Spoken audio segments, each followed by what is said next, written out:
За оройн төргий дахиад хүрэлцэн ирсэн хүмүүстэй.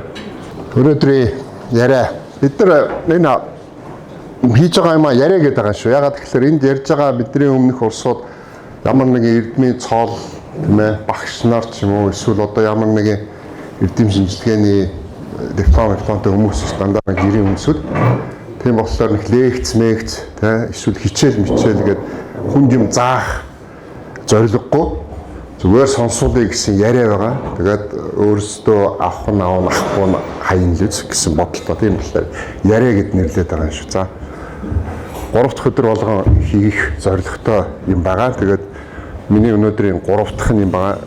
Эхний 1-т 2 дахьын товчхон шиг дурдах. Ягаад гэхээр тэр маань өөрөө өнөөдрийн яриатай жоохон бас холбоотой гэх юм уу да. Эхнийх нь хов хүнийг дээдлэх үзэл ярьсан. Тэ хов хүнийг өөрийгөө мэдэх хов хүн гэж юу ямар хүнийг хэлж байгаа тэ хизэнээс юу энэ хов хүний үзэл санаа юм бий болсон түүхэнд хүн төрлөختөнд гэдэг талаас нь тэ өөрийгөө мэдэх буюу эгоизмын талаар. Хоёр дахь нь бол хов хүний эрхийн талаар товчхон ярьсан. Томьёолж өмнө нь бол дандаа хүн бол дандаа улны хэмжээнд байсан. Тэгээд дандаа улаар байж идэг. Нэгсэндээ өнөөдөр ч гэсэн бид нарыг улных гэж байгаа шүү дээ. Тэгээд нийгмийг дандаа дээр тавьдаг. Эрх мэдэлтэй буюу дарга буюу хаадууд нь хувийн эрхийг чамд өгсөн бэлэг гэж тооцдог тиймэрхүү систем байсан. Тэгээ энэ маань өөрчлөгдөж байгаамаа. Тэгээд энэ өөрчлөгдөөд хувийг дээдэлдэг, хувийг одоо эрхэмлдэг, эрх чөлөөгийн эрхийн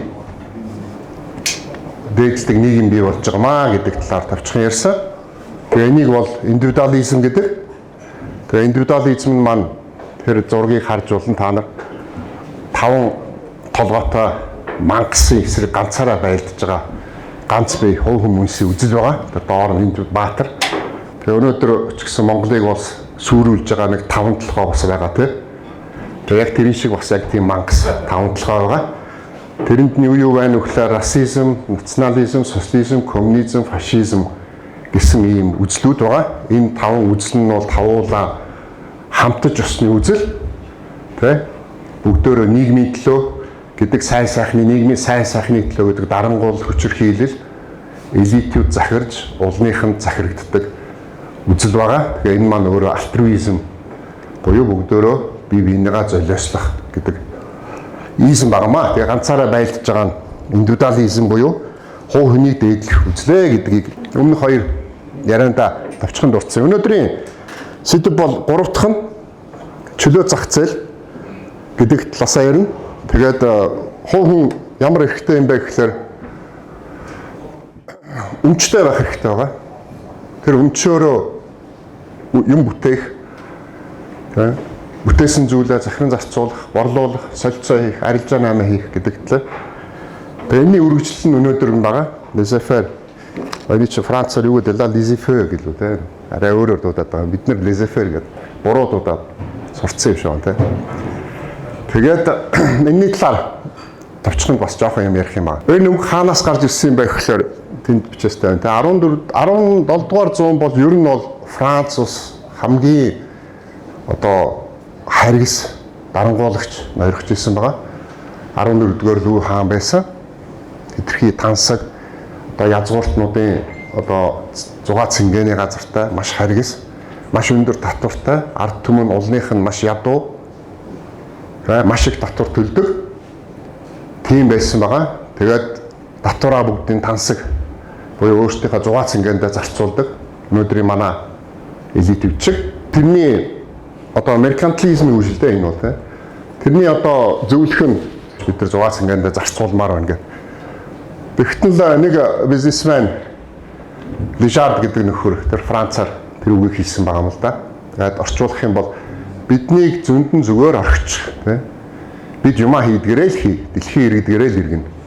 Англиар leave us alone гэж тийм биднийг зүгээр орхичих гэсэн үг тийм. Тэгээ энэ үг маань өнөөдөр дэлхий дээр капитализмын буюу чөлөө зах зээлийн лозунг болоод явчихсан. үнэхээр төр бизнес үйлдвэрлэл альва юмд оролцъё гэж байгаа юм бол оролцох гээд байгаа юм бол ерөөсөө laissez-faire гэдэг үгийг л хэлэх ёстой. Тэрний үгээр та нарыг биднийг зөвхөн зөнд нь орчихгоо тайван өрөх бидэнд бити дэмжлэг үзүүлэх гээд оролцоодаа гэсэн утга санаатай юм баамаа. Энэ маань өөрөөрөө би сайн ярьсан хүн өөрийгөө бодох үзэл, тэ? Хувь ачаах үзэл, хүний эрхийн талаар индивидуализм болж байгаа маа. Монголын өнөөдрийнхээ байдлыг зүгээр та нар ингээ эргээд хардаа. Монгол энэ ямар шиг байдалтай байгаа юм те? Бүх юм, улс төр байна уу, нийгэм, эдийн засаг, бизнес, үйлдвэрлэл бүгдээ те. Нэг үгээр л дүгнэлтэнд үзтэй яач гисэн. Яасан бай те? Юу болчиход байна? Энэ хулгай зэлгээ, багш нар, бензин шатхоо, гурил будаа те өөр юу ч үгүй юм. Би тэгэхээр ганцхан дүгээр л хэлье гэж юм. Монгол өнөөдөр моралын буюу ёс суртахууны ёроол буюу дороотод орчихсон. Үнэхээр морал буюу ёс суртахуунгүй нийгэм бий болцсон. Тэгээд энийг юунаас болсон юм бэ? Яагаад ийм байдал болсон юм бэ гэдэг талаасаа авч үзэж бүгдөө ярилцъя гэдэг санаа төржил энэ яриануудыг эхэлж байгаа. Тэгэхээр энэ маань өөрөө юунаас болцсон юм бэ гэхээр саяны тэр ярьсан хувь хүн хой бодох тэ үзэл тэ чөлөөт зах зээл тэрийн оролцоо баг laissez-faire гэдэг тэ энэ маань өөрөө хамгийн ёс суртахуунтай, хамгийн ёс зүйтэй, хамгийн моралд нийцэх систем юм байна гэдгийг олоод хараад тэгээд хүмүүстэй ярилцъя, хуваалцъя гэдэг үднээс энэ яриануудыг хийж байгаа маа гол зорилго. Тэгээ бид нар бүгдөө шунал гэдэг үгэнд айгүй дуургүй те. Шунал шиг сайхан юм байхгүй шүү дээ. Бүгдөө шуналтай, шундгүй хүн байхгүй дотроо. Тэгтээ тэрийг гаргаж ирдэггүй би. Тэгээ бүх хүмүүсийг муулахтаа шуналтай гэдэг. Шунал байхгүй бол ашиг байхгүй. Ашиг гэдэг юм шуналтай холбоотой. Ашиг гэдэг чинь юу гэсэн үг вэ гэхээр энэ баялагийг бүтээж цааш нь хөгжиж, дэвшиж, хөрөнгө оруулж явна л гэсэн. Тэгэхээр ашиг хязгаар тавина гэдэг тийм. Ашигт хязгаар байхгүй шүү дээ. Ямар ч бизнесмен, ямар ч хүн, ямар ч үйлдвэрлэгч максимум ашиг тийм ээ. Тийм ээ, улам ихийг бүтээхийн төлөө явдаг. Тэгэхээр шуналт хязгаар байхгүй. Sorry. Бүгдөө шуналтай гэдгээ хүлээн зөвшөөрөх хэрэгтэй. Ганцхан зүйл л байгаа. Энэ дээр ёс зүй буюу ёс суртахуунаас харж үзэх тийм критерий буюу шалгуур. Яаж тэрийг энэ ёс зүйтэй юм уу, ёс зүйгүй шунал юм уу? Энэ хийж байгаа ашиг маань те ёс зүйтэй юу, ёс зүйгүй юу? Моралд нийцэж гин үү, үгүй юу гэдэг талаас л харах юм жоо. Тэрийг ганцхан зүйлээр л харна. Юугаар? Чи бусдын эрхэд халдсан уу? Чи бусдын үндэд халдсан уу? Чи бусдыг хохироосон уу? Чи бусдыг золиоссон уу гэдэг л юм аа. Чи татвар төлөгчдийн мөнгөөр бизнес хийж гин үү? Чи хөнгөлтэй зээлээр бизнес хийж гин үү? Чи татаас аваа те улсын төсвөөр бизнес хийж гин үү? Тендер авч бизнес хийж гин үү? Тэ хулгай хийж бизнес хийж гин үү гэдгээр тэрүүгээр л ялгана өөр юм байна. Тэв учраас шунал гэдэг ашиг гэдэг үг бол нэг. Гол нь ганцхан энийг ялгах зүйл нь ёс суртахуун буюу энэ ёс зүйтэй юу гэдгээр нь ялгана. Тэр нь бол бусдыг хохироохгүй альтруист үзэн байхгүй гэсэн утгатай. За капут гэдэг үг маань латин үг толгоо гэсэн тийм баялагын нөөцийг ашиглах, капитал бүтээх гэдэг утгатай латин үгнээс гарсан. Тэгээ капитализм бол ер нь бусад одоо эзэмнүүдээс ер нь хамгийн их өсөлт авчирдаг. Баян чинээлэг, тансаг байдал авчирдаг. Хөгжил дэвшил авчирдаг, шинжилэл авчирдаг, өрсөлдөөн бий болгодог, байнгын хөдөлгөөнд байдаг нийгэм гэдгийг л бид нар өнөөдөр хараад байна. Сүүлийн 200 жил бүгдөө муулдаг энэ капитализмыг чарт байна л те. 100 жил капитализмаас өөр системээр явсан те. Гэхдээ үзэж чадахгүй тэрийг зэрлэг капитализм элдв янзаар нь болно те. Капитализм бол хүний оршин амьдрах хэрэгцээнд хамгийн тохирсон нийгэм гэж систем гэж үздэг. Энд хувь хүмүүсүүд бодох, бодсноо хийх, үйлдвэрлэх, санаагүй санаж, сэдээгүй сэдэж боломж олдгоор энэ систем хамгийн их амжилт, хамгийн их аз жаргал хүмүүс авчирдаг. Тэр утгаараа энэ капитализм бол чөлөөт нийгмийн үндэс суурь. Чөлөөт нийгэм байж энэ бүх дэвшил, тансаг, энэ бүх баян чинэлэг материализмыг хангадаг. Тийм учраас капитализм бол хамгийн ёс суртахуунтай нийгэм юм байна гэдгийг л би одоо ухуулах гэдэг юм шүү. Яагаад вэ гэдгийг те. А бид нар 100 жил үгүй гэж заасан хөрөнгөний нийгэм хамгийн шуналтай, хамгийн муухай, хамгийн ёс суртахуунгүй балиар өмсвөл тэр хөрөнгөтнүүд капиталистууд энэ капиталист нийгэм гэж. Тэгээ одоо тийм ээ. Монгол өнөөдөр капитализмтай холбоотой юм бий юу? Байхгүй шүү дээ. Чөлөө зах зээлтэй холбоотой юм бий юу? Байхгүй, шал худлаа шүү. Бид нар нэх их мундаг 90 онд арчил марчил гэснээр нэх чөлөө зах зээлийг бий бол нэвтрүүлсэн гэдэг худал тийм байхгүй. Чөлөө зах зээл Монголд ирээгүй. Капитализм гэдэг нь Монголд ирээгүй. Зүүд, мөрөөдөл тийм. Капитализмд одоо бид нар ороод инглээ гэдэг зүгээр шал худлаа юм. Тийм байгаагүй. Ирээчгүй. 90 онд зүгээр арчил ирсэн болохоос зүгээр зах зээлийг нээсэн болохоос жоохон боломж олгосон болохоос тэр боломжийн буцаага бүгдийг хаацсан. Төрн. Тэ? Элитүүд. Тэ? Тэр элит нь хийн тэ? Жүнтнүүд. Тиймээс нийгмийн амьдралын механизм дотроос бол хамгийн ёс суртахуунтай капитализм юм аа гэд тунхлаад байгаа нь тэрийг батлах гэж л оролдъё. Яагаад гэж юм гэхээр энэ хувь хүмүүсүүд бүгдөө ямар нэгэн хүч дарангуул хэрэглэхгүйгээр сайн дурын үндсэн дээр ажил хийдэг. Сайн дурын үндсэн дээр үйлдвэрлэл явуулдаг. Сайн дурын үндсэн дээр солилцоогоо хийдэг, арилжаа наймаагаа хийдэг, гэрээгээ хийдэг. Тийм болохоор энэ маань өөрөө ямар нэгэн хүчлэл буюу заавал буюу шахсан тулгсан зүйл бол байдгүй. Тэрүүгээрээ онцлогтой. Тэгэхээр чөлөөт нийгэм гэдэг нь юу гэсэн үг гэхээр хүмүүс сонголт их боломжийг олгодог. Өнөөдөр Монгол улс яг нээлттэй болсны ачаар бүгдөө амьдралаа аз жаргалаа хөөгөөд гадагшаад өрөвж штэ асар ихээр. Тэ? Сонголттой бай. Тэгээ боломжгүйнүүд нь үлж чинь, боломжтойнууд нь тогтож чинь, гарж чинь, дөрвж чинь. Сая би Баатаргатаа ирж чинь 1928 онд энэ үзэгдэл яг болсон байгаа. 29 онд. Тэ? Нөгөө ад жаргал авчрах ардын нам, Монгол ардын хөвсгалт нам, хөрөнгө хурааж гадаад ихний бүгдийг гаргаж ирэхээр хэдэн мянган хүн дөрвсөн гэж байна. Гадагшаа мэдээж урагшаа хойшоо биш. Хойшоо бол буудулчих шүү дээ. Тийм учраас урагшаа дөрвсөн. Тэгэхээр тэр тоогийн асар их гэж байгаа. Тэгээ би тэр тоог л олмоор байгаа. Тэр нь энд байдаг вэ гэхээр тагнуулын газар л байдаг. Өөр газар байгаа. Дөрвсөн асар их те. Урагшаага тэгээд гарч ад жаргалаа хойж сайхан амьдрал. Яагаад вэ? Яагаад гэвэл энэ нийгэм нь байгуулж исэн нийгэм нь 21 оноос хойш байгуулсан нийгэм нь ад жаргал авчраагүй тийм. За капитализм нь бөөний үйлдвэрлэл эрхэлж эхэлсэн. Энэний өмнө бол Англи улс хамгийн түрүүнд капитализмыг авчирсан байгаа тийм. Тэгэхэд бол үйлдвэрлэл бол явагдаж исэн. Гэхдээ тэр үйлдвэрлэл нь бол зөвхөн баячуудад, язгууртнуудад хааны гэр бүл зориулж юм хийдэг байсан. Цөөхөн.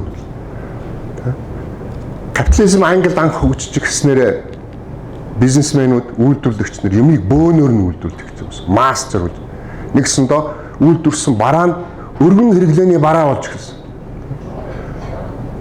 Өмнө нь Англи улсад цайг зөвхөн хааны гэр бүл хэрэглэдэг байсан. Халбыг зөвхөн хааны гэр бүл хэрэглэдэг байсан.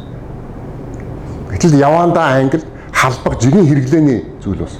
Цай нь айл бүхэн хэрэглэж уудаг зүйл бас. Энэ юу вэ гэхээр капитализмын гайхамшиг нь юу вэ гэхээр капитализм бол тийм ээ баячуудад зориулсан зүйл гэж боддог юм нөө. Яг үний иргэдээ бол дандаа улсныхан буюу жирийн өмсүүд буюу иргэдэд зориулсан, иргэд рүү хандсан нийгэм буюу үйлдвэрлэл. Тэрүүгээр хамгийн гайхамшигтай байдаг. Тэ? Яагаад гэвэл чөлөөт нийгэм, тэ? Энэ капитализмыг эсэргүүцэгч нар Англиас төрсөн гэж байгаа, тэ? Ер нь пролетарууд одоо нэгдэцгээгээд Маркс, Энгельс эднэр яагаад гэдэг бас сонио асуулт байдаг юм л. Яагаад заавал тэнд төрөв? Яагаад гэвэл Англид газрын эзэд феодалууд, язгууртнууд бүх их дарах нь байсан. Меркантилист систем байхад. Тэд нэр бүгдөө хамгийн их ашгийг олдог. Тэ? Хамаг одоо арилжаа наймаа хийдэг. Үйлдвэрлэж байгаа, нийлүүлж байгаа бараа нь хаандаа зориулсан, язгууртнуудаа дээд түвшиндээ зориулсан байдаг. Одоо өнөөдрийн Луи Виттон ч гэдэг юм уу даа гэл тэ. Гэтэл үйлдвэрлэгч нар орж ирснээр массаар үйлдвэрлээд эхэлсэн чинь ажилчин хүмүүсүүд тийшээ маш их өндөр цалин амж тийшээ их нүүж гэсэн. Хөдөө орон нутгийн тариаланчид, хөдөө орон нутагт ажиллаж байсан залуучууд тэг нүүдэл маш ихээр бий болсон Англи. Тэгэхээр ажиллах хүчнээ алдсан феодлууд яг уурлна үстэй. Нөгөө хөрөнгөтнүүдэд та нар миний ажилчин авчлаа, над дээр ажиллахын тариаланч байхгүй байна. Тэ? Тэнд илүү цалин аваад, тэнд PV хийгээд, тэг генес хийгээд, тэ? Даблинд илүү цалин аваад миний ажилчин та нар булаачлаа гэд тэр үйлдвэрлэгч нарыг харааж гэсэн. Хараахдаа яасан бэ гэхээр муухагаар элдв янзаар харааж тэгээд Энгельс, Маркс эдрийг төрүүлж гэсэн. Тэгэхээр тэр захиалга нь хинээс гаралтай юм бэ гэхээр тэр язгууртнууд байгаа шүү. Тэр язгууртнууд буюу феодлууд капитализмыг үзэн ядаж ирснээс болж гарч ирсэн байна шүү. Яг гэвэл хамаг боловсон хүчээ хамаг хүмүүсээ ажиллах юмудаа өрсөлдөх чадваргүй болсон. Тийм түүхтэй. Чөлөөт нийгэм индивидуал үзэл дээр капитализм суурилдаг. Саяны хэлсэн хүний эрх, өмчлөх эрхийг хүлээн зөвшөөрсөн бүх өмч хуу хүмүүсийг байх нийгмийн байгууламж юм байна. Тэгэхээр та нар Монголд капитализмын юу ч байхгүй шүү дээ. Монголд өнөөдөр тийм ээ дотоодын нийт бүтээгдэхүүний хэдэн хувийг төр хийж гинэ үү? Хэдэн? 70-80 бүүмэд тэгээ дээр нь хулгайгийн тооцтой нөгөө юуг нь хар захаар хийдэг нөгөө нууж гаргасны тэрийн тооцтой тийм. Тэгэхээр бүр их байгаа шүү дээ. Тэгэхээр хувийн өмчтөр тулгуурсан систем л капитализм гэж байна. Төр дээр биш. Монгол капитализмтай холбоотой юу ч байхгүй. Капитализм нь ганцаараа үнэт зүйлийн объектив онол дээр суурилдаг. Объектив онол гэдэг нь юу гэсэн үг юм бэ те? Энийг Айн Ранд хамгийн сайн энэний өмнө хичээл дээр яг тайлбарсан гэдэг. Объективизм гэж юу хэлээд байна? Сэтгэл хөөрөлдөр бус яг бодит байдал дээр тэгээ логиктой тий логикээр тулгуулж рационал сэтгэлгээн дээр хандаж аливаа асуудал хандаж явдгаараа капитализмын хамгийн онцлог нь бусад измээс. Капитализм бол хувийн өөрийгөө аз жаргалтай байлгах эрхэндээ суурилсан эдийн засгийн систем. Хүмүүс өөрсдийнхөө мөрөөдлөө хөөж, сонголтоо чөлөөтэй хийж, өөрийн дээд потенциалаа хүрэх систем байна капитализм. Капитализмын суур зарчим бол эдийн засаг төр хоёрыг тусгаарлаж хуваах, салангад байх, нийлж болохгүй төр эдийн засаг хоёр. Энийн өмнө бас хэлжсэн те. Үндсэн хууль юунаас гарсан, хувь хүн юунаас гарсан те. Тэгэхэд тийм ээ. Үндсэн хуулийн үндсэн зарчим бид нар ярьсан шүү дээ. Юу вэ гэхээр гэмт хэрэгтэн төр хоёрыг тусгаарлах ёстой. Тэгжий чөлөөт нийгэм бий болно. Гэтэл өнөөдөр харал да. Гэмт хэрэгтэн төр хоёр нь нийлцсэн нэг гар дотор те. Бүгдөө хулгайгаа хийн, тонуулаа хийн нэг систем. Яг тэрэн шиг өнөөдөр капиталист систем байна уу байхгүй. Яагаад гэвэл төр эдийн засаг хоёр нийлчихсэн. Төр нь эдийн засгаа удирж ийн бүх юмаа хийж ийн зах зээлээ хэмж ийн зах зээлээ зохицуулж ийн эдийн засагт оролцож ийн. Ялгаа байхгүй тийм. Гэмт хэрэгтэн эдийн засаг тийм хоёртойгоо ялгаа байхгүй ингээд утгалдаад орцсон. Энэ салаагүй цагт чөлөөт нийгэм буюу монголчууд сайхан амьдрахгүй. Гэмт хэрэгтэн төр хоёроо салах ёстой. Тийм. Тэмээ шиг эдийн засаг төр хоёроо салах ёстой. Тэгжиж хүмүүс та нар боломжийн хэрэг сайхан амьдрах. Өөр арга байхгүй. Sorry. За энэгээр капитализмын гайхамшиг байгаа. Тийм. Юмыг бүтээж цөөхөн хүмүүсүүд ер нь бол хэмэлдэ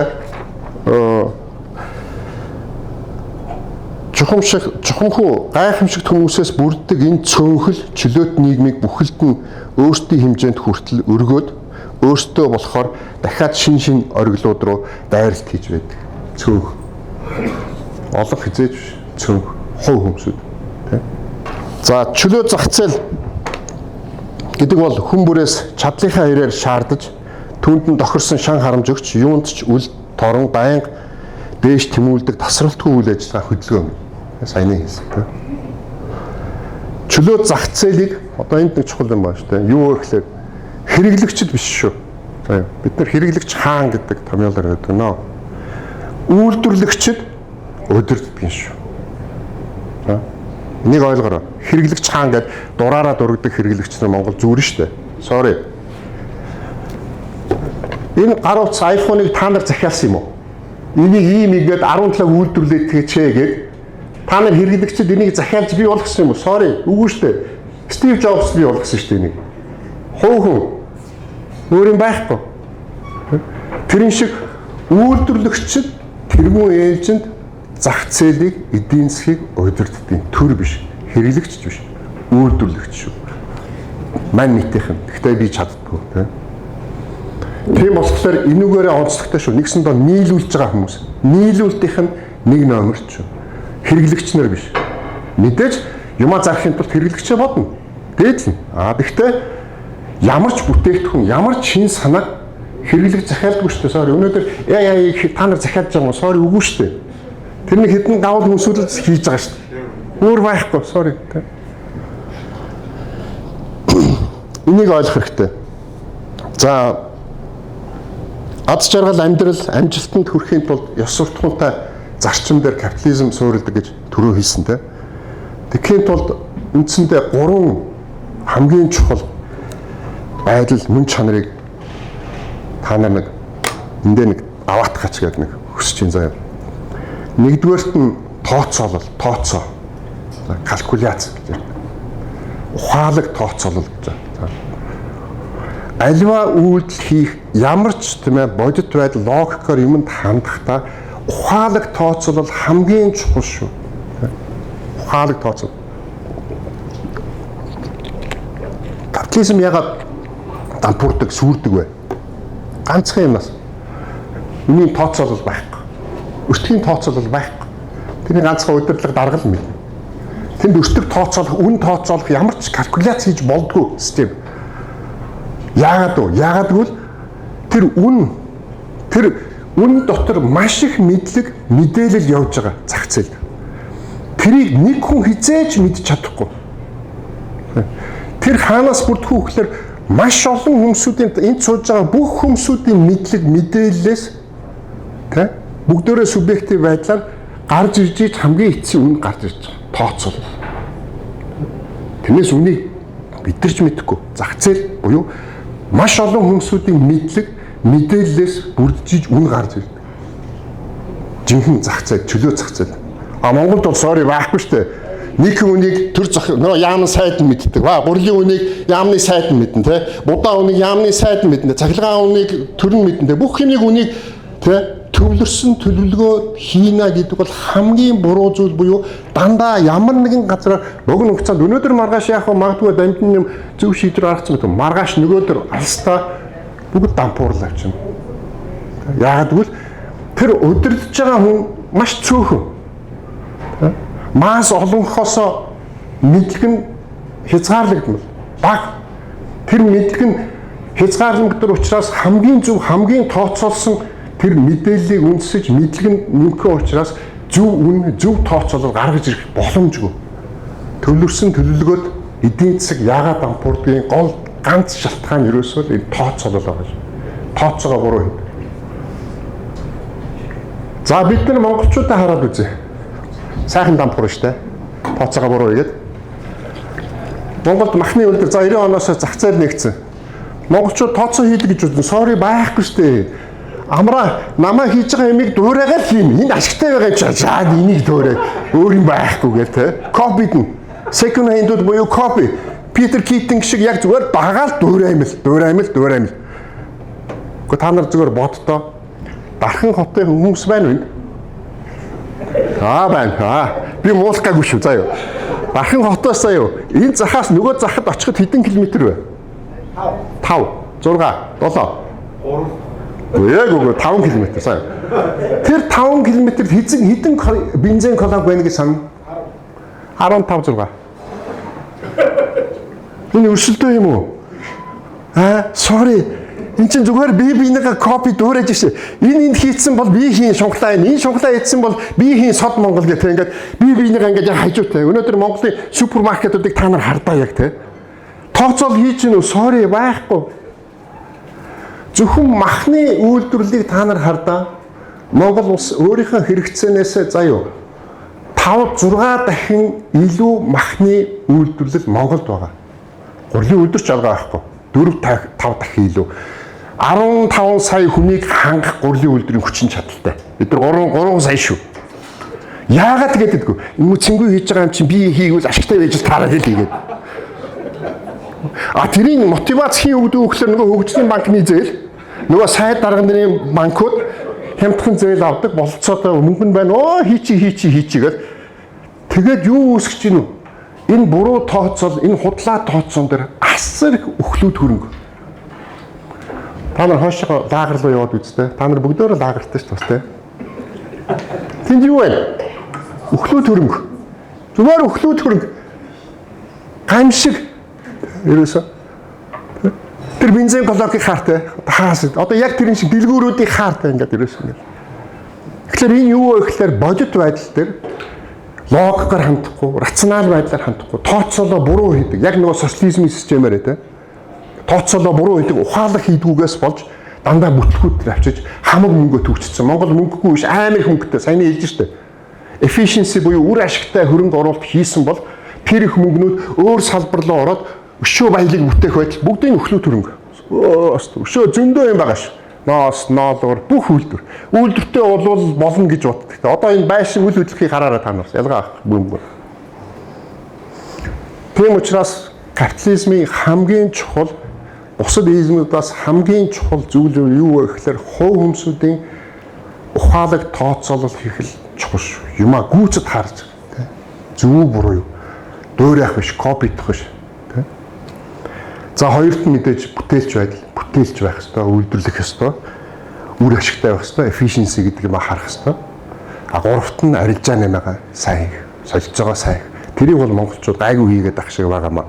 Арилжаа нэмээд те зах дээр байсан, зах дээр арилжаад явгамууга. Хамгийн гол нь тэр нэг номер тэр тооцоолол гэдэг юм дээр л сурахгүй бол буруу тооцоол. Өнөөдөр энэ төр яагаад одоо ингээд дампуурж байгаа те? Дандаа буруу тооцоол хийж байгаа шүү дээ. Гэхдээ өөрийнхөө хулгайлах тооцоол амар сайн хийж байгаа. Тэ нүүрсээ багаар аваад хийсэн те. Тэрэндээ амар арилжаандаа сайн. Гэхдээ төмөр зам ихтэй дээр доор хийчдэг ч юм уу те. Нөгөө хэдэн километр холж хийдэг юм ингээд тооцоолууд нь дандаа зөрүүтэй те. Тийм учраас бодит байдал утга тий дархны зам нөгөө 20 хэдэн те хөвтэй цагдаатай те. Тэр бол өстой гоё жишээ те. Тийм учраас утга шалтгаантай, логиктой, бие даасан байдал, бүтээлч байдал, үнэнч байдал, хэлсэн амандаа хүрдэг, шудраг байх, бардам зам тууштай байх, зөвшөлдсөхгүй байх. Зөвшөлдсөхгүй байх, тохиролцохгүй байх, эвлэх, одоо эвлэх гэдэг нь шүү дээ, ном шиг те. Зөвшөлдсөхгүй байх. Энэ мөн чанарууд хүнийг капиталист буюу энэ нийгмийг капиталист нийгэм бий болгоход айгүй үүрэг орой авчирдаг. Тийм бичээстэй байгаа шүү. За. Зөвшөлтсөл бол фашизм авчирна гэдэг нэг Айн Рандын нэг ном гарч ирсэн. Мэд санаж нь зарим өмсөд нөгөө форумын инхбат гаргаж ирээ те. Тэгээ тэрийг орчуулсан юм би байгаа. Би ингээд явж ийсэн аа. Элейд нэг номын санд очиод Айн Рандын номыг харж байхгүй. Тэгсэн чинь ингээд яг тэн дээр консенсус тийм ээ. Фашизм авчирдаг гэдэг нэг юу байхгүй юу? Гэсэн чинь яг тэр үед Илбэг дээр зөвшөлтлийн засгийн газар байгуулсан байсан. Авчрал форум дэвэл маягаар тэгэл зөвшөлтсөл бол фашизм гэдэг үнэн байгаа юм шүү дээ. Одоо зөвшөлтсөл гэдэг үгнээс амар болгоомжлоод за зөвшөлтсөл хэлэхгүй одоо юу гэлээ өнөөдөр чинь эвлэрлийн засгийн газар тий. Яа дахиад ялгаа байхгүй шүү дээ. Фашизм. Капитализмыг муулдаг хүмүүсүүд Кейнсчд ялангуяа социалистууд ч юм уу. Капитализм бол за нэгдүгээр ёс суртахуун гэж худлаа ярьдаг. Сая би ёс суртахууны талаас нь батлах гэж оролдлоо. Нөгөө талаас хямрал авчирдаг гэж ярьдаг. Их хямралыг авчирсан. Зах зээл дандаа өөрөө явж чаддгүй. Тийм учраас бид зохицуулах ёстой, оролцох ёстой гэдэг Кейнсчд тийм юм гаргаж ирсэн те. Яг үнэн хэрэгдээ яг эсрэгээр бүх хямралууд төрийн оролцооноос болж байсан ба. Төрийн интервенцээс болж байсан. Дандаа буруу бодлого. Тэрийг дандаа нууж исэн. Өнөөдөр Монгол эдийн засгийн хямралд орцсон хүнд байгаа. Буруугаа хүн рүү чигч байгаа юм шүү дээ. Дандаа буруу өөр хүмүүсүүд л энийг хариуцах хэрэгтэй. Дахлын ямаануудыг л хайж байгаа шүү дээ. Дахил өргөх, бусдыг золиослох, суур үзэл, хамтаж ёсны энэ коллективистүүд зөвхөн нэг л юм боддог. Хэнийг золиослох уу гэдэг л альтруизм бол. Хинээр дахил өргөх үү? Тэр үү гэж байгаа л за энийг бол дахил өргөе. Ямаа шарсан байна. Тэгээ золиос. Тийм учраас альва хямрал, эдийн засгийн хямрал бол чөлөө зах зээлээс хизээж болтгоо. Зөвхөн төрийн оролцоо, төрийн гажуул, эдийн засагт төрийн бодлого интервенцээс болж хямралдаг. Бүх дайнууд ганцхан төрөөс хамаардаг. Бүх дай. Тэгээ дайны хэн хийдэг вэ? Тэ хамтаж ёсных нь хийдэг. Бүгд. Тэгээ эхлээд өөрсөндөө амар нэгдэн штэ. Гитлер, Сталин хоёр шиг тэ. Нэг нь талаас, нөгөө нэг талаас. Тэгээд үзэн ядгсан хинбэ ихлээр хөрөнгөтнүүд англи, муусан капиталистууд эднийг бодоо олгыг хоёулаа хоёр талаас нь. Эхлээд Польшоос эхлэе, Чехаас эхлэе гэдэг ингээд. Эхлээд тэр дайныг тийм ээ ингээд хөрөнгөтнүүдийн эсрэг гэж эхлүүлчихэд тэгээд дараа нь яаж дуустдаг мэдхүү бүх дайр нь хоорондоо үзэлцэл дуустдаг. Нийсэс гоё хэлсэн шүү дээ. Ер нь эцээ ямарч тулаан ямарч дайнд хамтж ёсных нь хоорондоо үзэлцэл бие биенийгээ дуусгадаг. Хизээж капиталистуудыг тийм ээ тэднэртэй жинхэнэ дайн зардаг. Намайг яахчгүй. Эдгээр өөрсдөө бие биенийгээ шоронд хийн яг. Тоглоомч юу? Энэ хулгайч нар. Тэ? Яагаад гэвэл намайг зөндөө буруутгсан. Гурлын үн өсгсөн, шууд торгосон тэ. Өнөөдөр огцордог энэ чи хамгийн ихэсэн хүн шүү дээ. Хэн бэлээ амар эсгэлээ. Алтан тарааг дампуурал, алтан тарааг хүн амар сайхан. Тий. Нөгөө шатар сайдан тий. Тэгээд энэ муу алтан тарааг торг, алтан тарааг шалга, тэгээ шудраг усынх нь ингээл ковид бас энэ бүх юм чинь тэрнээс эхэлсэн шүү дээ. Намайг буруутгах гэдэг. Яг гэвэл намайг золиослох гэдэг шүү дээ. Тэгээ явж өнөөдөр харалдаа та нар 4-5 жилийн дараа дандаа хоорондоо үзэлцэл, дандаа бие биенийгээ алж чадчих, дандаа бие биенийгээ тэгээ шоронд хийж ижил гарч ирдэг. Түүх яг адилхан. Энэ зүүнний үзлийн энэ социалистуудын бүр цуснд нь байдаг зүйл. Зөвхөн хоорондоо л үзэлцэн, зөвхөн бие биенийгээ алж чадна. Өөр юм байхгүй, тэ. Та хараарай. Дахиад өргөжнө. Түүх бол ойлгомжтой. За. Тэгээд хэд асуудлуудаар жоохон тайлбар хийлгэж гэж бодсон тийм. Чөлөө зах зээл капитализмд чухал зүйл бол мэдээж чөлөөт худалдаа байгаа. Тийм. Тэгээ өнөөдрийн байдалд бол чөлөөт худалдаа нь өөрөө шудраг худалдаатайгаа хамтарч оршихгүй болдгоо маа. Free trade уу эсвэл fair trade үү гэдэг үг. Тийм. Чөлөөт худалдаа өөрөө айгүй чухал. Тийм. Одоо нэгсэндээ гайлын импортын бие биендээ ямар нэгэн хориггүй тарифгүй явуулъя гэдэг тийм. Энэ бол яг олон хувьд бол зөв протекционист байх гэсэн. Гэтэл өнөөдөр төрүүд бүх тийм улс орнууд чөлөөт худалдаагаа тарифгүй явуулчаад тийм fair trade буюу шудраг худалдаагаа тийм ээ дандаа өөрсөндөө давуу эрх олж авдаг систем тогтооцсон. Дэлхийд даяар хаал бол хаа. Өнөөдөр Япон Монголын хоёрын чөлөөт худалдааны гэрээг та нар ингээд дүгнээд үзээр одоо хэдэн жил болж байна те 10 жил болж байгаа те Монголын компани тийш юм экспортлсон уу хэдэн доллараар юм гаргасан бэ улмаа байхгүй манай хэдэн шааха гаргасан уу 10 л гаргах гэж байгаа те одоо те 200 грамм зүг юм байна за томако хичнээн Prius сард орж ирж байна хичнээн сая доллар тийм ээ бид нар те тийшээ төлж тийм ээ энэ машиныг худалдаж авч байна. Тэ? Худалдааны баланс алдагдсан уу? Поолны алдагдсан. Бид нар дашиггүй тэ. Яагаад юм? Яагаад гэвэл тэгсэн мөртөө татваргүй. Ноо, ямар татвар байхгүй шүү тэ. Тэгээ яагаад энэ байдал үүсч байна гэхээр яагаад гэвэл fair trade гэж байхгүй. Тэнд маш их тийм ээ стандарт, нэг номерт стандарт, хоёр номерт янз янзын барьерууд, regulation, зохицуултууд янз янзын бичиг баримт, хүнд суртал энүүгээрээ орох ямар ч шанс байхгүй. Sorry, Япон руу. Хятадтай ч гэсэн ялгаа байхгүй те. Оростой ч гэсэн ялгаа байхгүй. Бүгд тийм ээ. Татвар бол зүгээр өнгөн хэсэг. Хамгийн гол нь тэр зохицуулт буюу регуляц. Тэр бусад тийм ээ хүнд суртлын хэрэгэлслүүд нь хэр их байгаагаас л энэ чөлөөт худалдаа жинхэнэ чөлөөт худалдаа болдог нэг систем бий болсон. Хаасаагүй. Тэгэхээр манай ахын чөлөөт худалдааны гэрээ хий те. Ингийг хийж байгаа бол те цаад өөр хөшүүрэг ямар хөшүүрэг байна уу гэдгийг олж харж чаддаг. Одоо жишээлх юм бол хүмүүс намайг жоохон муулдаг л да юу гэхээр гурлийн татварыг эсэргүүцсэн да гэдэг ингээ те цэнгүүн капиталист үжиж протектионист явуулсан. Окей. Эсэргүүцсэн. Тэгэхэд гурлийн татвар засаг амар ёслон хийхэд заяа. Зөвхөн 10% л асуудал байсан. 10%. Яагаад тэрийг хэлээд байсан бэ гэхээр эдгээр квотор 30-аас 40% валютын рублийн девальвац болоод ханшны уналт явагдсан дайнаас болоод энээс болж энэ гурил будаа хүнсний бүх бүтээгдэхүүн мах өндөг бүгд орж ирж байсан. Тэгэхээр тэд нар давуу байдалтай байсан. Яагаад гэвэл рублээ девальвац хийгээд рублийнхаа ханшийг унгацсан. Экспорт их бүрэн болцоотой байсан. Татвар гол нь биш. Тэр зохицуултын регуляцууд буюу ханшны зөрөө буюу бусад стандарт буюу гэдэг юмыг дандаа харж иж чөлөөт худалдаа явна. Өнөөдөр Трампын хийж байгаа юм энэ штэ. Яг л тэрийг харж байгаа байхгүй. Тарифаар биш. Та нар тэр юм аа бол тэр регуляцаа бүр тэр зохицуултаа бүр тэр стандартаа бити тавиад гэдэг л юм ярьж өөр юм байна. За чөлөө зах зээл нь тэ аянда өөрөө бүтдэг систем. Тэ?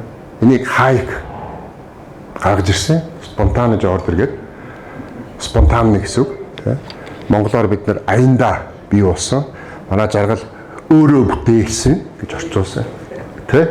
Яаж ч маавгүй. Гэхдээ аянда та нар ингээд бүх үйлдэлүүд, худалдаа авалтууд ингээд юмнууд ч өөр ингээд зохицуулж тийм ээ. Журманд оруулдаг. Тэрүүгээр гайхамшигтай байдаг. Адам Смитийн үл үзэгдэгч гар гэдэг шиг тийм. Аянда бий болгодог. Тийм. За Хайк Австрийн сургуулийн эдийн засгч Нобелийн шагналт.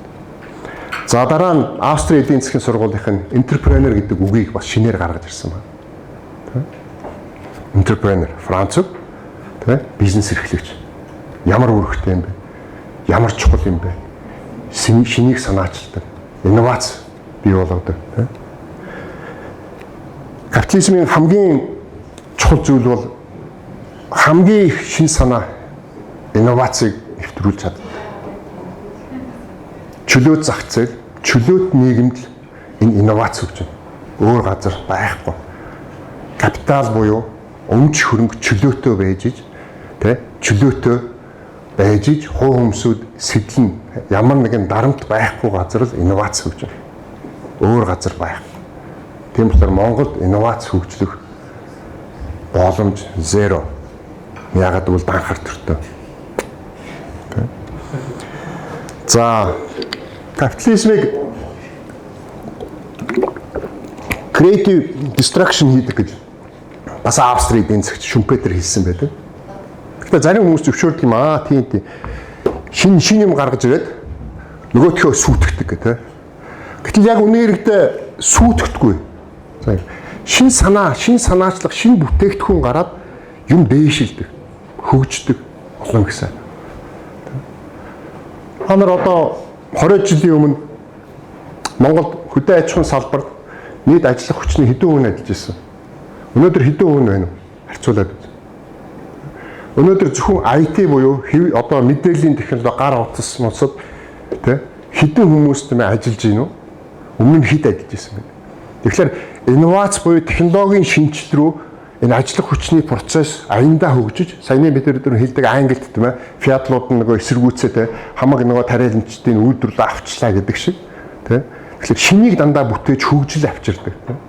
А тэр фиатлууч шиг эсэргүүцээд байвал тэгээд хөгжлөө доошоо хийгээл тийм. Хөгжихгүй гэсэн үг тийм.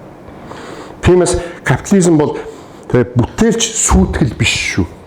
Бүтээлч шинжлэл хөгжилдөг дандаа. За тийм учраас Монгол үнэхээр капиталист болвол тий улам их бүтээж тий шинжилж хөгжнөхөөс биш анхаар төртөө sorry байрандаа л байна. Капитализмд өмч 100% хувьд гэж хэлсэн тий. Төр маш бага байх хэрэгтэй. Гэхдээ төр 3% хүрэхтэй гэж энэний өмнөх хичээлдэр ярьжсэн тий. Цагдаа байх хэрэгтэй, айрын байх хэрэгтэй, шүүх байх хэрэгтэй. Яагаад цагдаа байж байгаа? Нөгөө амраа миний над руу шанаа өгчих юм бол цагдаад би амрааг өгнө. Миний эрхэнд талцсан. Тэгэхээр цагдаа энд хэрэгтэй. Дараа нь айрын байх хэрэгтэй, хилээ хамгаалах хэрэгтэй тий. Гадны төрөмгөл ороод ирвэл яах юм бэ? Нөгөө танк нь хэрэгтэй. Хил дээр танк байх хэрэгтэй. За гуравт нь мэдээж шүүхтэй. Амраа надаас мөнгө авчаад өгөхгүй байх тий. Ингэвэл одоо яах юм бэ? Цагдаа нэмэргүй хоёулаа шүүхтэй. Зөвхөн энэ гуравтал зориулсан татвар төлөх нь зүйтэй тий. Өөр юм биш. Эндээс юу гарч иж байгаа нөхлөөр баялагын дахин хуваарлт гэдэг. Бүгдөө та нар хүлээн зөвшөөрсөн шүү дээ. Дахин хуваарлт бол их сайн зүйл. Дахин хуваарлж байгаа төр хийх гэсэн. Хүний мөнгийг хүн дүрж байгаа зүйл. Бусдын мөнгийг бусдад дүрж байгаа зүйл дахин хуваарлт гэдэг бол. Энэ төсөв гэдэг бол. Гэхдээ яг гой хуваарлт хизээч тэр гой хуваарлахгүй, сайн хуваарлахгүй зүг байхгүй тийм. Хүний энийг хүн давж өгч байгаа учраас дандаа хулгай байна, дандаа буруу байна, оновчгүй байна. Үр ашиггүй байна. Тийм учраас энэ баялагын хуваарлт, дахин хуваарлт гэдэг үг байж болохгүй үг бүр. Юм хаач ирээс. Энэ хамгийн том гамшигыг авчирдаг зүйл арт түмний баялаг. Да гэх. За дараа нь мэдлэг гэдэг байна. Энэ эдийн засгт буюу чөлөө зах зээлд маш их одоо үүрэг гүйцэтгэдэг зүйл бол мэдлэг гэж энэ мэдлэгийн талаарх одоо саяны миний ярьсан хүн бүхний өөр мэдлэгтэй энэ бүх мэдлгүүд янз янз учраас энэ төвлөрсөн төлөвлөгөөт эдийн засаг дампуурдаг гэдэг санаанаас энэ мэдлэг гэдэг энэ чухал зүйлийг хайх бас гаргаж ирсэн юм байна тийм. Сонноос нэрээ энэ өчигдөр хэлээ 7 хоногийн Нобелийн шагнал гард тулсан шүү дээ тийм. Нэг Израиль Галланд юутай хинлээ Жойл Майкл илүү. Майкерч илүү те. Аюу гой бүтээл гаргасан. Тэгээ Нобелийн шагнал авсан. Тэгэхээр тэр мэдээж чухал санаа юуг гаргасан бэхлээр нийгэмд эдийн засгийн өсөлт энэ эдийн засгийн хөгжил дэвшил авчрахад ганц хөрөнгө капитал тийм ээ чухал биш юм байна. Энэ мэдлэг аюу чухал. Мэдлэг олон төрлөөрөө тарсан байх ёстой. Чөлөөтэй. Тэнд нэг мэдлэг, энэний мэдлэг өөр, энэний мэдлэг өөр. Мэдлэг энэ мэдлгүүд олон байх, улам ургалж өшөө илүү сайн байх тусам шин санаануудыг гаргаж ирдэг.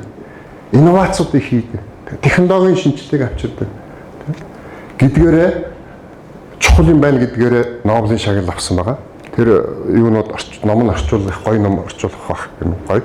Тэгээд тэн дээр нэг онцлсон бас нэг санаа байгаа. Тэр Нобелийн шагнал авсан эдийн засгч нь юу вэ гэхээр мэдлэг инновацаас гадна хөгжил дэвшил энэ тансаг байдал хувь хүмүүсийн үзэл санаа чөлөөтэй байх айгүй чухал юм байна нийгэмд.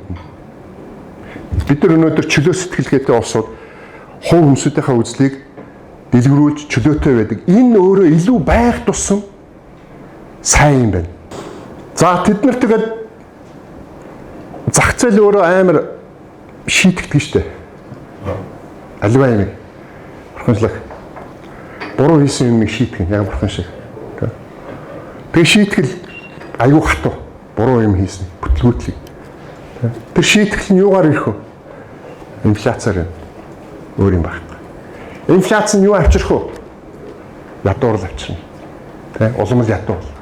Өөр юм байхгүй. Тэгэхээр тэр бүгдийн золиосыг тэ тэр мөнгөн тэмдэгтэрээ хийж ядууруулжийг тэр та нарыг удирдах эрхчлөөгүй чи эрхчлөөнөөс чинь хасаж хуу юм чинь халдаж бүх энэ үйлдэлээрээ удирдах хяналтаа тогтооснороо ганцхан юм л авчирдаг. Тэр нь юу гэхээр энэ нэг үнгөө энэ нэг цаасыг те жорлонгийн цаас болгодог. Тэ өөр юм байхгүй. Эцсийн үр дүн. Тийм амар шийтгэлтэй. Тэрийг хүн бүхэн өөртөө амсдаг. Тэ? Хүн бүхэн. Яагаад гэвэл сая түрүү ярьлаа шүү дээ. Нөгөө махны үйлдвэр, гурлын үйлдвэр, ноолорын үйлдвэр өглөө төрөнгө дүүрэн болцсон гэдэг. Тэгээ нөгөө манай нөхдүүд чинь хөгжлийн банкнаас амар хямдхан зээл авчлаа гэж баярлаад байгаа юм те. Тэнд 10% нь сайтад нь өгж байгаа, тэнд хахуул өгж байгаа. Тэгээд хөгжлийн банкнаас баахан зээл аваад мэхгай үйлдвэр барьчаад копидод ашиг олноога явсан чинь байдгүй. Хэрэгт орооцолсон чинь орооцоо өгчөө. Тэгээд ингээд нөгөө төлбөрөө нөгөө хөгжлийн банкнд төлөх гэсэн чинь долларын ханш нөгөө инфляцтай болоод дампуурдаг те. Буруу тооцоол хийцэн байсан. Хинк бүх бизнесмэнүүд тийм юм орсон. Хөгжлийн банкны бүх зээлүүд хинк нь фейлддгийн гол учир нь тэр юу вэ гэхээр тэр золионд өөртөө бас ордог. Тэр золион юу вэ гэхээр инфляц. Тэр инфляцаараа тэр хүмүүсүүдийг дахиад шийтгдэг. Өөрсдийн хүртэл шийтгдэг. Тэр бизнесмэнүүдийг тэр зээл авж байгаа усдаг. Тэрүүгээр амар хурдан бүх хүмүүсийг шийтгэн. Энэ дарга нарыг хүртэл шийтгэж шээ. Ялгаа авахгүй шийтгэн. Өөртөөх нь гэр бүлийн хүртэл шийтгэн. Найз нөхдийн бүгдийг шийтгэдэг. Тэрүүгээр зах зээлд мэ өстө уучлаарай байхгүй систем шүү. Буруу хийсэн хүнийг сайн хийсэн хүнийг урамшуулдаг, дээш нь явдаг, буруу юм хийсэн хүнийг тэгээд тэр шийтгэлээ өртдөг. За капитализмыг зэрлэг капитализм гэ манайхан нөө босоонууд чинь янз янз юм болдог шүү дээ. Нэг зэрлэг гэдэг тийм нэг томьёо байхгүй л дээ. Нэг зэрлэг баруун гэдэг киноноос гаргасан нэг шинэ томьёо юм шиг байна. Зүгээр кроны капитализм гэж бол бий. За кроничуд гэдэг. Монголоор орчуулах бид нар юу гэж орчуулсан бэ гэхээр хамсаатнууд гэж орчуулсан. Тэ? Хамсаатан. Хамсаатан капитализм. Жаргал давны капитализм гэж болно. За трибалист. Хамсаатан. Тэгээ гоё орчуулга гарвал бас зүгээр шүү дээ. Гэхдээ хамсаатны те хуйлцсан гэсэн үг те. Клиентист гэсэн үг. Тэ? Нэгсэндээ хөгжлийн банкнаас зээл авахын тулд кроны капиталистууд тийш очиж гинэ гэсэн үг. Хөнгөлөлтөй зээл авахын тулд кроны бизнесмэнүүд тийш очиж гинэ гэсэн үг. Яагаад гэвэл банк нь тийм ээ 20% зээл 18% зээл авснаас энэчнээс 3% зээл авсан надад ашигтай юм байна. За нөхөрт 10% нөхч чинь ингээд кроны болж байгаа тийм. Ингээд нийлээд тийм хамсаатан болж байна гэсэн үг тийм. За ийм бизнесмэнүүд хамгийн гамшиг авчирдаг. Хямралыг авчирдаг. Тийм. Тэгэхээр манайхан 30 жил явж штэ. За манай одон медальтай бүх бизнесмэнүүд Гавьяат Хөдөлмөрийн Татвар ямар нэг Улаантүг хотонд бүгдөө хүрээд иргээд манай ерөнхий сайд чинь бүх том олигархуудыг цуглуулчаад бизнесийн зөвлөгчөд 7 хоног болгон хагас дээр болгон уулзж штэ. Бизнесийг яаж хөгжүүлэх вэ? Та нарыг би яаж дэмжих үү гэдэг. Бизнесийг дэмжиж чинь. Яг үүний иргэдээ цаанаа юу хийж байгаа? Нөгөөдөл чинь зөвхөн өөрсдийнхөө бизнесийг дэмжүүлэх гэж юм хийж байгаа штэ. Өөр юу ч байхгүй. Тэгэхээр өөрсөндөө привилеж буюу давуу эрх авч явж байна. Онцгой эрх авч авна. Өөрсдийнхөө бизнесийг яагаад гэвэл өрсөлдөгчөө хаах зорилготой. Дахид бити өрсөлдөгч гараасаа гэдэг. Дархан руу явж байгаа дархны тэр 5 км-д 15 колонк биш. За нэг манайх л байвал зүгээр биш гэсэн маягаар те юм хийх зорилготой нийлж байгаа те. Тэгэхээр бизнесийг дэмждэг төр хамгийн гай тавьдаг төр шүү. Болохгүй бизнесийг дэмжиж болохгүй. Ганцхан free enterprise гэдэг имийг л дэмжих ёстой. Тэр нь юу вэ гэхээр өрсөлдөө. Бүгдд нь ижил нөхцөлтөө өрсөлдөөнийг л дэмж. Бизнесийг дэмжинэ гэдэг цөөхөн хүмүүс давуу эрх олох бол хамгийн хортой зүйл. Яагаад гэвэл өрсөлдөөнийг хааж өгнө. Өрсөлдөөнийг боон. Тэ чөлөөтөө юм хийж сэтгэхийг гэсэн санаачлагыг боон байхгүй болгоно. Энэ нийгэмд хамгийн хортой зүйл энэ кроны капиталистууд авчирж байгаа шүү. Тэгээд тэд нар кроны капиталистууд хамгийн ёс чудаггүй, ёс зүйгүй, ёс суртахуунгүй, моралгүй өмсөж шүү. Яагаад гэвэл бусдын боломжийг хулгайлж байна. Татвар төлөгчдийн мөнгнөөс хулгайлж авч хийж байна. Өөрийнхөө мөнгөөрөө биш. Тэ? Заавал төрийн ямар нэгэн дэмжлэг авч иж төрөөс ямар нэгэн давуу их авж ийн гэдэг чинь бусдын боломжийг хааж ийн, бусдыг хохироож ийн, бусдыг золиослж ийн гэсэн үг шүү дээ. Түрүү ярьдаг энэ ёс зүйтэй юу? Ёс суртахуунтай бизнес мөн үү? Биш ээ. Энэ нь капитализмтай ямар ч холбоогүй зүйл шүү. Капитализм хэлсэн шүү. Яагаад ёс суртахуунтай, ёс зүйтэй, моралд нийцсэн зүйл юм бэ гэхээр чи бусдад гай тарихгүй, бусдыг хохироохгүй бизнесээ л хий. Өөрийн даах. Тэгэхээр Монголын бизнесийг дэмжиж байгаа бизнесмэнүүд бусдыг хохироож байгаа үстэй те. Энэ хөрн одоо юу вэ? Хөгжлийн банк бол энэ бол тэр чигээрээ бусдыг дээрмж байгаа бизнес. Банк. Тэрэн шиг ипотекийн зээл. Та нарт гоё штэ ипотекийн зээл. Орон сууцтай болно. Би хуримтлалтаа да. Гамшиг.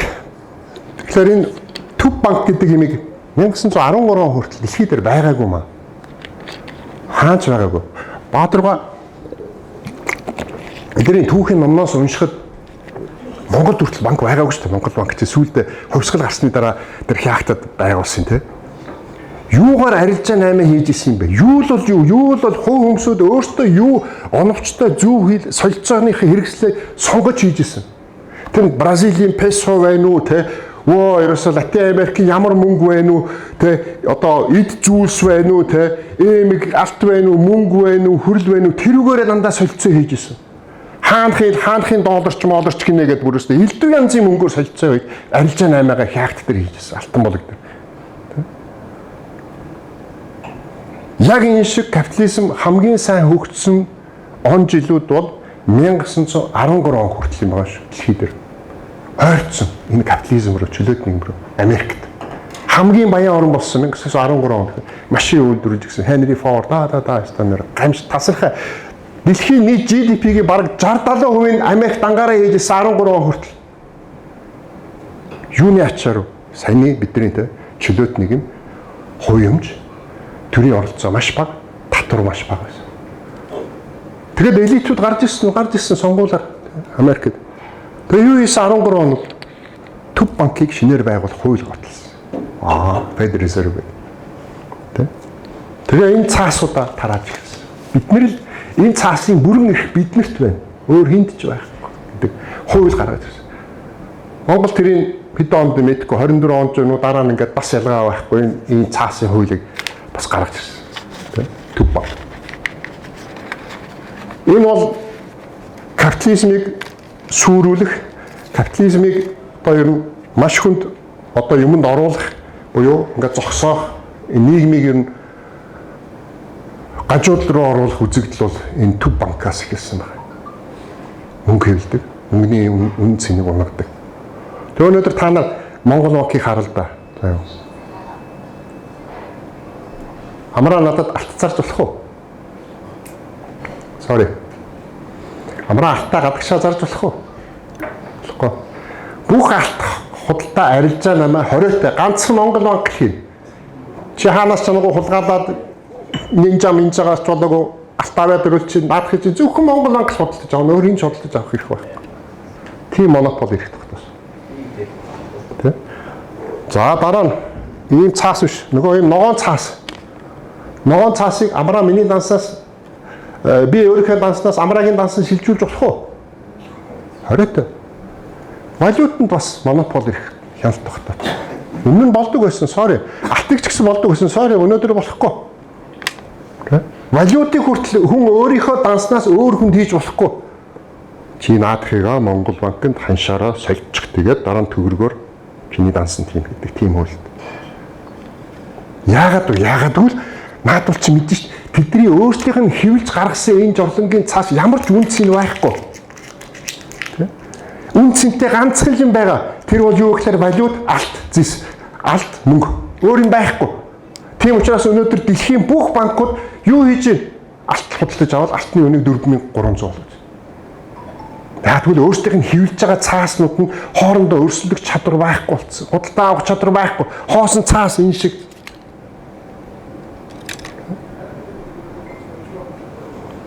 Энэ Монгол банк дараагийн хичээлүүд дээр энэ мөнгө, банк энэнийг өшөө сая ярих сэдв байгаа. Та нар сонирхол ирээрэй. Гэхдээ ерөн зөвөр нэг мөсөө ярьсан юм чинь юу вэ гэхээр аливаа компани тайлан баланстай. Тэ? Хүн ч гэсэн гэртээ орлого зарлагтай, гэр бүлтэй. Орлого зарлага нэгсээд ивэл гэр бүл дампуурна, өрөнд орно. Тэ хамаг юмаа зарна, хураалгана. Яг тэр шиг компани бас ялгаа авахгүй. Баланстай. Актив, пассив, хөрөнгө даа. Компани алдагчтай ажилладаг байвал балансан дээр яах вэ? Хуримтлагдсан ашиг нь байхгүй болоод өөрийн хөрөнгө нь 0 руу ороод өөрийн хөрөнгө нь байхгүй болоод үр зээлэндээ баригдаад дампуураад хаагдана. Тийм үстэй дампуур. Төр бас ялгаа байхгүй тийм. Өнөөдөр төр болныг баланс ухааны юмтай ихтэй орлого зарлаагаараа байдаг.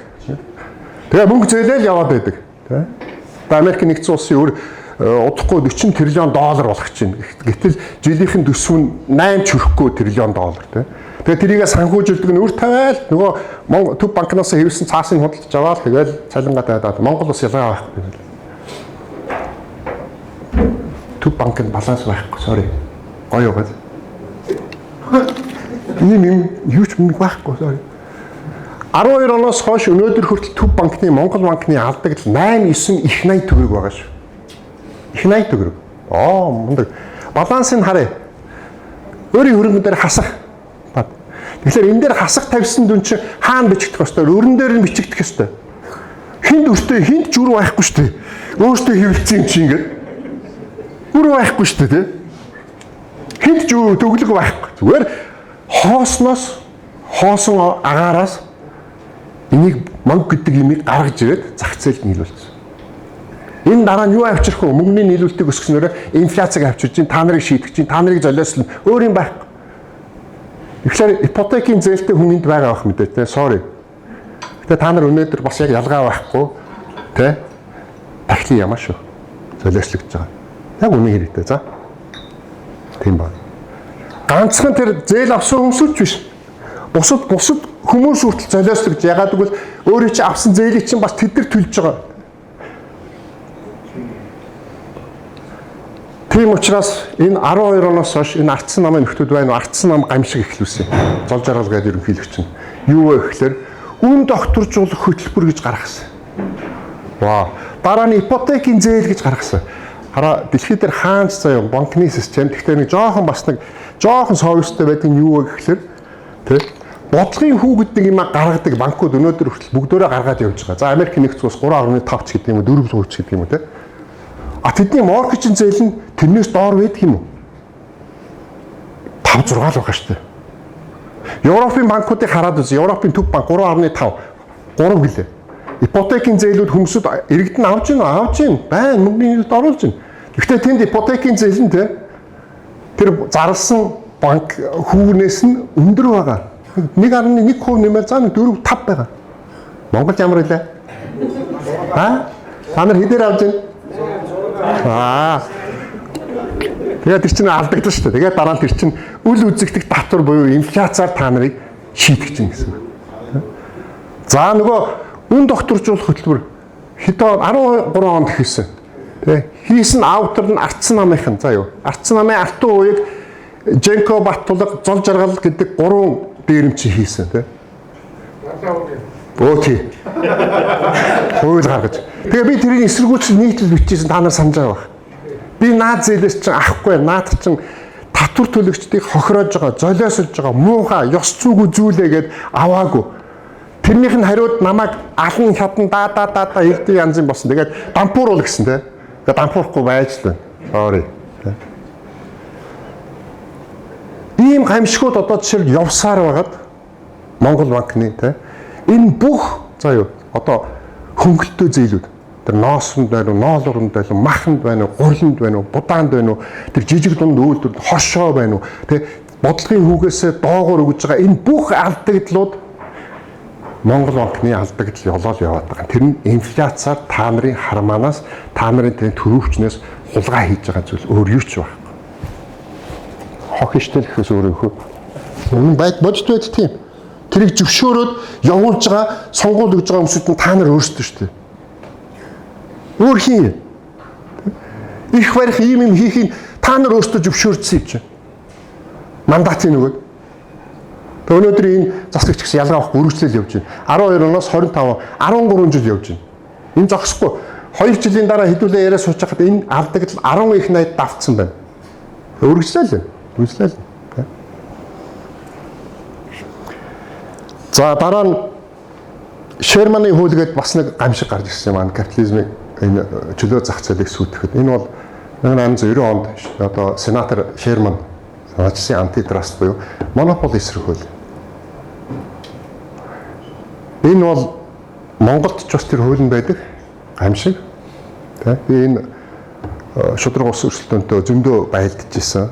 Шудраг өрсөлдөөний газар гэдэг нь юу гэдэг лээ, шүүгдэж исэн. Тэгээ ялаа даван туулаад ард нь гарч исэн. Тэгээд энэ хууль тийм ээ төв банк тэгээд энэ монопол биш та нэг юм хараа. Монопол ихэвчлэн 99% зөвхөн төр бий болгодог. Тэрнээс хувийн хвшил free enterprise-ууд хизээч болдог. Кроник капиталистууд төртөө нийлж монопол бий болгодог. Тэрнээс чөлөөт тийм ээ free enterprise чөлөөтөө шудраг өрсөлдөж байгаа ёс зүйтэй, ёс суртахуунтай бизнес үйлдвэрлэгч нар хизээч монопол болдгүй. Боломж байхгүй. Яг тэгвэл тэр өрсөлдөөн айгүй шудраг, өрсөлдөөн чөлөөтэй.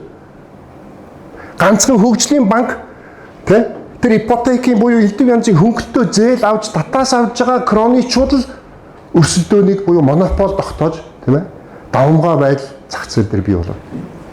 Тэс өөр юу биш. Жирийн бизнесмэнүүд биш. За тэгээд цаг болчлоо орог. Хамгийн сүүлд нь Анаранд Джон Галтын хэлсэн үгийг дурдъя. Би хизээч өөр хүний төлөө амьдрахгүй. Түүнчлэн хизээч өөр хүнийг өөрийгөө хүндлэх, багаар ажиллах, миний төлөө амьдраач гэж хүсэхгүй гэж тангаргалыг гэдэг. Энэ хамгийн чухал юм шиг.